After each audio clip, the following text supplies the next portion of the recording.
they say eyes are the windows into your soul, which makes your eyebrows the window frame.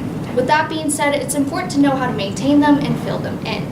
Taking care of your facial hair is a big part of personal hygiene, and everyone needs to do a good job at this, considering when you communicate with someone, they're going to be looking at your face.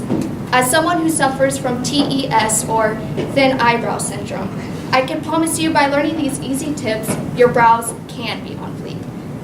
I hope that today, by showing you how to maintain your eyebrows and fill them in, you'll now know how to have strong eyebrow game. And because I'm going to be using my hands for parts of this demonstration speech, Hannah's going to be changing my slides for me. I don't always surf the internet, but when I do, I browse. Joking aside, when reading an article by Lauren Valenti, I discovered the beautiful history behind our eyebrows. The ancient eyebrows of Egypt paid homage to the god Horus. Both men and women wore makeup, had heavy eyeliner, and prominent eyebrows. The Greeks and Romans viewed women's eyebrows as a showcase of purity, and the unibrow was widely accepted as a beautiful trait and often associated with intelligence.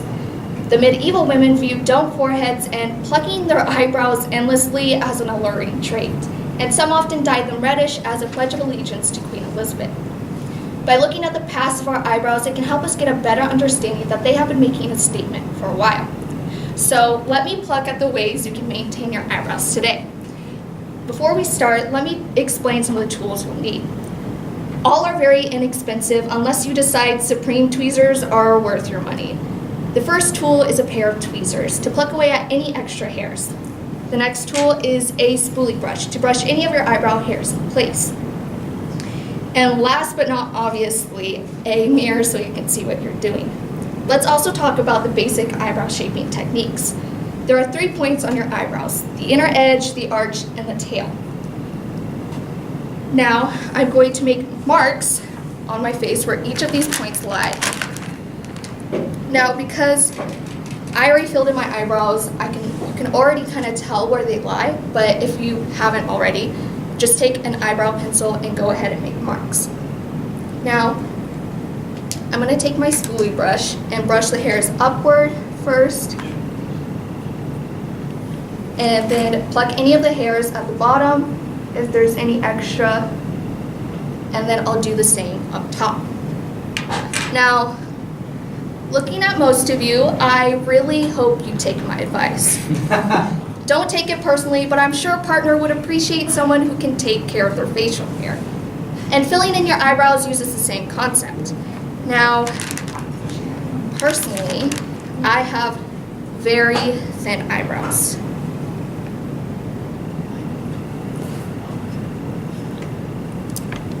Now, they may not be on fleek right now, but I can do it in 3 easy steps. And also, depending on what type of eyebrow products you use, having a slanted eyebrow brush will help you out in the long run.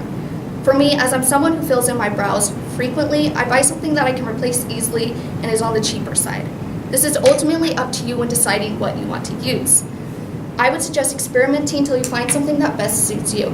So getting started, it's just like plucking your eyebrows. So make 3 marks on your face: the inner edge, the arch, and the tail. Now, because I've been doing this for a while, I have a good understanding of where these lie on my face. And outline. And if you're wondering how thick your eyebrows should be, just make them as thick as your existing hairs.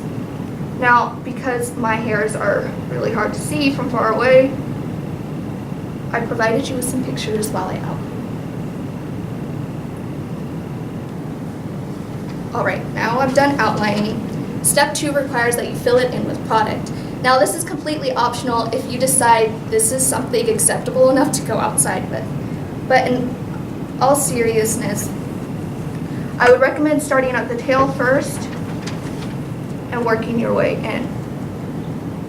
That way, the more you go in, it becomes softer and the edge isn't as harsh.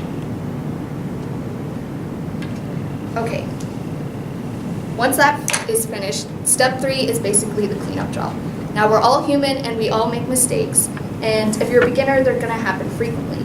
Don't be discouraged because you can easily fix it. For this step, I recommend having makeup wipes, Q-tips, or for some of the ladies, just use concealer or foundation. Now because I'm shaking, my eyebrows are a little nuts right now, so I'm going to go in with a makeup wipe and just kind of shape them a little bit better. Like that. And then I'm going to take my concealer and just outline it like I did earlier whenever I was marking it on my face. And the golden rule of makeup in general is that regardless, your brows should be sisters, not twins. And then once that's finished, I'm just going to take my beauty blender and blend this out. And you're not going to be great at first, but you can always get better.